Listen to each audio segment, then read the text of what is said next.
Well, why do you think you're getting in trouble? And I said, I don't know.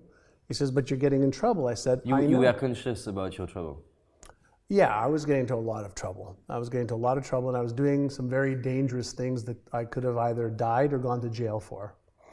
And when he started to share with me, to teach me that my entire reality was based on what I believed was real, and what I believed was true about myself, about what's possible, and that I could change that, that's when my life started to change. And he said, if you start to change the way you think, and you start to learn every day for 1 hour to upgrade your knowledge and your skills, and then you take action every day on the things that are the most important instead of all the different things that you can do. He says, if you focus on doing 3 to 5 things every day towards your goals, he says, in 1 year, you'll be in a totally different destination. 3 years, amazing. Big distinction. 5, 10 years, your life won't be the same. And I was tired of living a mediocre to less than mediocre life. And so I said, listen, you seem to have a good plan and a good path. You're making millions of dollars. You're giving a lot of money to charity. You're happy. You're healthy. You've got a great family. I want that. And he said, if you want that, follow the blueprint. Don't try to figure it out. Just follow the blueprint. And that was another lesson that he shared with me, is that you don't have to reinvent the wheel. Yes. Like if you want to fly right now, you don't have to figure out how to fly. You know, there's already a blueprint for how to generate or create an airplane. Yeah. So if you want to be healthy, there's already a blueprint. If you want to make more money, there's already a blueprint. If you want to buy real estate or the stock market or start a business and grow a business, there's people before us that have already got the blueprint. And all you have to do is paint the numbers inside the box, and then you can use your creativity. So I just became a very good follower for a long time of things that worked. And when you follow things that work, it's like having the combination to a safe. If somebody gives you the combination to a safe and they tell you turn this way a little bit, turn this way a little bit, turn this way a little bit, turn this way a little bit, then open it, you can have access to it. But most people don't look for the combination, and then even when they get the combination, they try it in the wrong order. And so I learned at a very young age, thank God, you know, to at least follow the initial plans. Then if you want to get creative, then you could add your creativity, your genius to that as well. It's great, I love that. Yeah. And you say something very interesting. You say that you focus every day at least 1 hour on the main things, the important things for you. How do you know what is the main things? For example, a lot of people have a lot of ideas every day, and they, oh, I can go there, I can go there, I can do that, I can do that. How do I know what is important? Sure. The first thing that you have to ask is, what are your highest values? So for me, for example, my number 1 highest value is God. My number 2 value is my health. My number 3 value is my family. My number 4 value is contribution to the lives of others. My number 5th value is fun. So every day when I wake up, I think about, what am I doing today to connect with God? For me. Yes. Just for me. It doesn't have to be, you know, it's not religious, it's just for me. Then what do I need to do every day to make sure that I'm healthy?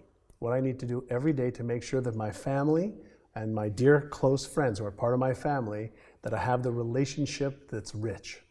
Then contribution. How do I use my passion, my gifts, my stories, my things I've not done well, things I have done well? How do I share that with the world?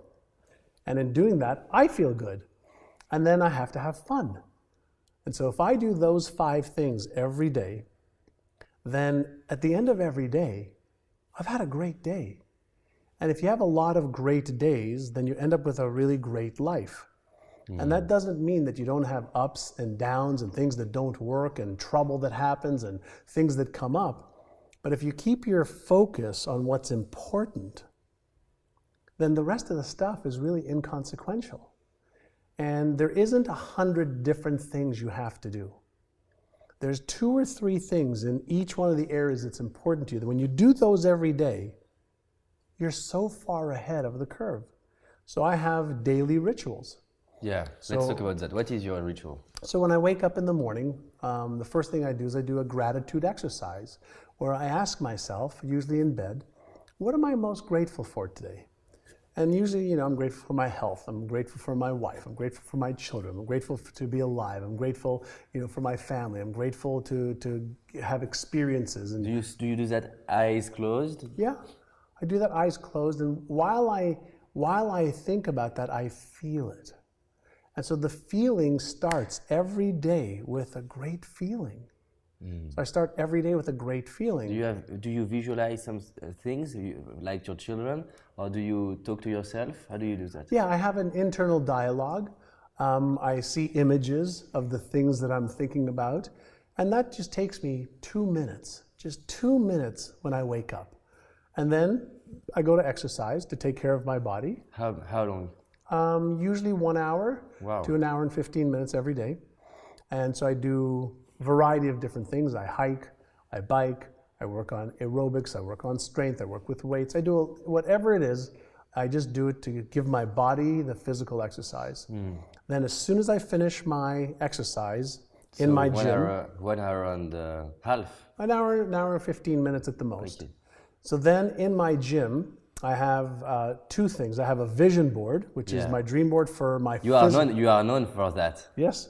So I have my vision board for my physique and my body and my health. But then I also have in my gym something called an achieved board.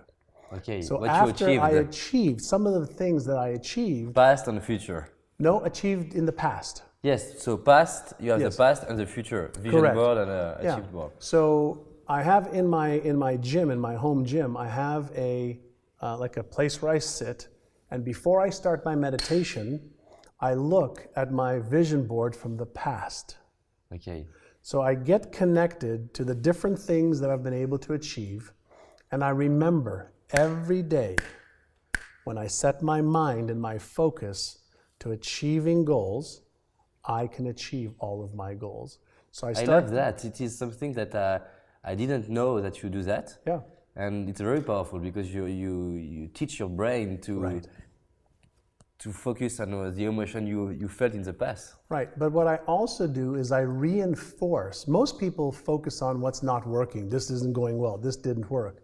I want to remind myself every day of look how many things I was able to accomplish by being clear, by being passionate, by using these rituals.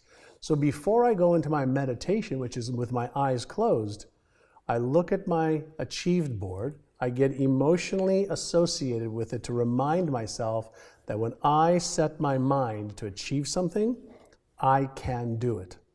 And then I look across, because I have a mirror in the gym, and I look across and I say, I love you just the way you are. And I said, I accept you just the way you are, with all of your skills and passion and faults and insecurities and doubts and fears. I accept you just the way you are. Wow, and I smile, and then I close my eyes, and I do about a 15-minute meditation. Wow.